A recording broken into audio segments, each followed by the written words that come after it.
តើជំងឺផ្ដាសាយធម្មតានិងជំងឺផ្ដាសាយធំខុសគ្នាដូចម្តេច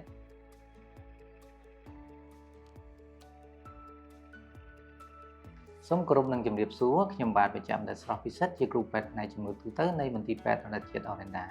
នៅក្នុងវីដេអូនេះខ្ញុំនឹងលើកយកអំពីជំងឺពីរគឺជំងឺផ្ដាសាយធម្មតានិងជំងឺផ្ដាសាយធំដោយផ្ដោតលើភាពខុសគ្នានៃជំងឺទាំងពីរនេះរោគសញ្ញាការធ្វើរោគវិនិច្ឆ័យវិធីព្យាបាលនិងវិធីបង្ការផងដែរអ្នករាល់គ្នាប្រហែលជាធ្លាប់មាននៅអាការៈមួយចំនួនដូចជាកណ្ដាស់ក្អកឈឺកនិងឡើងកម្ដៅហើយឆ្ងល់ថាតើវាជាជំងឺផ្ដាសាយធម្មតាឬក៏ជំងឺផ្ដាសាយធំមនុស្សជាច្រើនតែងតែយល់ច្រឡំអំពីជំងឺទាំងពីរនេះប៉ុន្តែការដឹងអំពីភាពខុសគ្នាវាជួយឲ្យយើងទទួលបានការព្យាបាលត្រឹមត្រូវធ្វើឲ្យភាពធូរស្រាលបានលឿននិងជៀសវាងពីផលវិបាកនៃជំងឺនេះផងដែរជំងឺទាំងពីរនេះគឺវាបង្កផលប៉ះពាល់ទៅលើផ្លូវដង្ហើមរបស់លោកអ្នក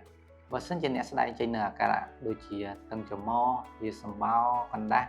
វាអាចជាសញ្ញានៃជំងឺផ្ដាសាយធម្មតាប៉ុន្តែបើអ្នកចាប់ផ្ដើមដោយមានអាការៈក្តៅខ្លួនខ្លាំងឈឺសាច់ដុំខ្លាំងអស់កម្លាំងរហ័សរហៃ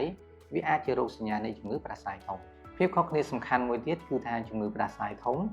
អាចនាំឲ្យមានផលវិបាកដូចជាជំងឺរលាកសួតជាពិសេសអ្នកដែលមានវ័យចំណាស់និងអ្នកដែលមានជំងឺរ៉ាំរ៉ៃចំពោះការធ្វើរោគវិនិច្ឆ័យគឺគ្រូពេទ្យពឹងផ្អែកទៅលើអាការៈរបស់អ្នកជំងឺនិងការពិនិត្យរាងកាយ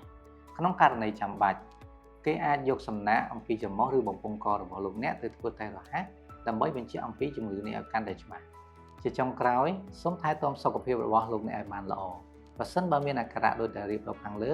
សូមមកពិគ្រោះជាមួយគ្រូពេទ្យឲ្យបានទាន់ពេលវេលាសូមអរគុណសូមជម្រាបលា